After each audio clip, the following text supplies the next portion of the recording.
तो स्टूडेंट्स अब जो हम नेक्स्ट टॉपिक डिस्कस करने जा रहे हैं वो है यूक्लिड्स डिवीजन एल्गोरिथम। क्या है? Euclid's division algorithm.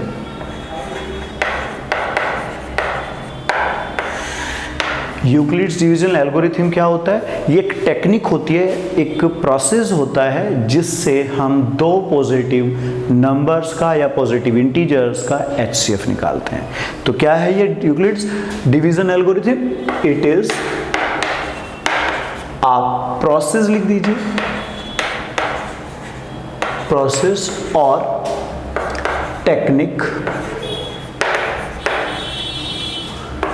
To find the HCF of two positive integers। ठीक है, दो पॉजिटिव इंटीजर्स हैं, उनका HCF यूक्लिड्स डिवीजन एल्गोरिथम से हम लोग निकालते हैं। क्लियर है? यूक्लिड्स डिवीजन एल्गोरिथम से। अब प्रोसेस क्या है वो स्टेप्स हम लोग डालते हैं। स्टेप 1 होता है, ठीक है, क्या बोल रहे हैं? हाँ, स्टेप 1 होता है हम एक होल नंबर फाइंड करते हैं Q and R such that, मान लीजिए दो नंबर है A एंड B। ये हमने मान लिया कि दो नंबर हमारे पास A एंड B हैं, तो हम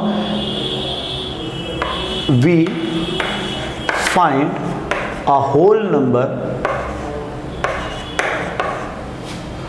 such that A equal to BQ plus R।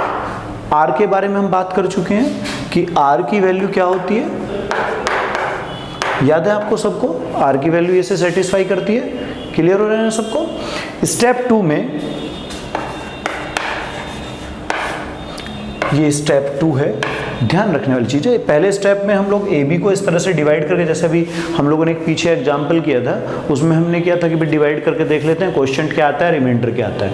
Okay, तो क्वेश्चन रिमाइंडर मुझे पता चल जाएगा, तो उसे ही यहाँ पर एक तरह से आप सोचेगा कि अप्लाई कर रहे हैं, उसी तरह से आप यहाँ पर सिंप्लीफाई कर रहे हैं। तो स्टेप 2 में याद रखना है कि अगर इफ आर, ये जो आपका रिमाइंडर आया, r is not equal to 0, अगर r की वैल्यू 0 नहीं आई है तो आप क्या करेंगे? Further again you will apply, again you will apply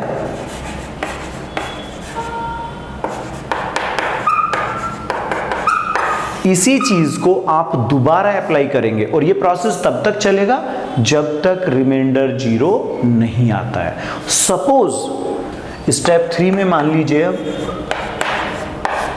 if r equal to 0, मान लीजिए आपने प्रोसेस 2 या 3 बार किया, तब जाकर के, हो सकता है पहली बार में आ जाए, हो सकता है 2 या 3 बार में जाकर के आपका रिमाइंडर क्या आ गया? 0 आ गया। Then b will be the HCF of A and B।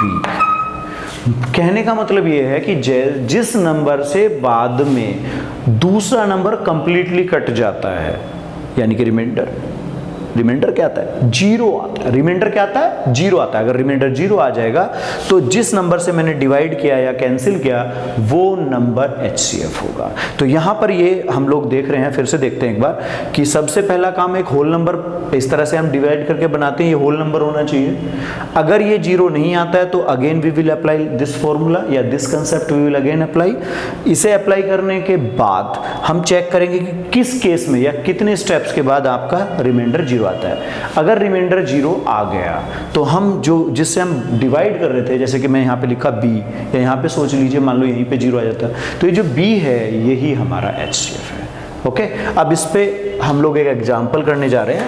Example हम लोग लिखते हैं यहाँ पे, इस एग्जाम्पल से हम लोगों को कंसेप्ट थोड़ा सा क्लियर हो जाएगा।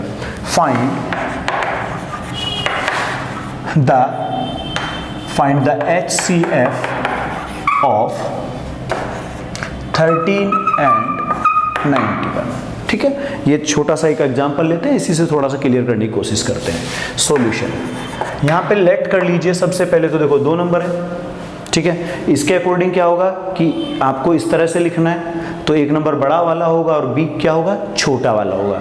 तो यहाँ पर बड़ा नंबर कौन है, let a equal to 91 and b equal to क्या हो गया आपका बेटा 13। ए और बी मेरे को क्लियर हो गए। अब मैं चाहूं तो यहाँ पर एक छोटा सा डिवीजन करके देख लेता हूं। आया रिमाइंडर 0, आप देखिएगा 13 से 7 टाइम पूरा कैंसिल होता है। तो मैं इसे क्या लिखना चाहूंगा, मैं लिखूंगा 91 equal to by Euclid's division lemma या बाय यूक्लिड्स डिवीजन एल्गोरिथम। क्या, बाय यूक्लिड्स डिवीजन एल्गोरिथम। ठीक है, 91 इक्वल टू क्या होगा 13 इंटू 7 और रिमाइंडर क्या आएगा यहाँ पे 0। तो यहाँ क्या लिखना है, here r equal to 0, so the HCF of 91 and 13, so the HCF of 91 and 13 is 30। क्योंकि ये जो 13 था इसने इसको कंप्लीटली कैंसिल किया है और रिमाइंडर क्या दिया मुझे 0।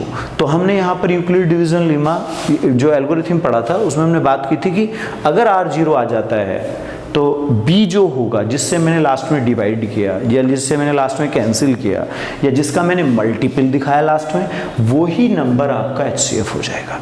सो HCF इज ये मेरा रिजल्ट।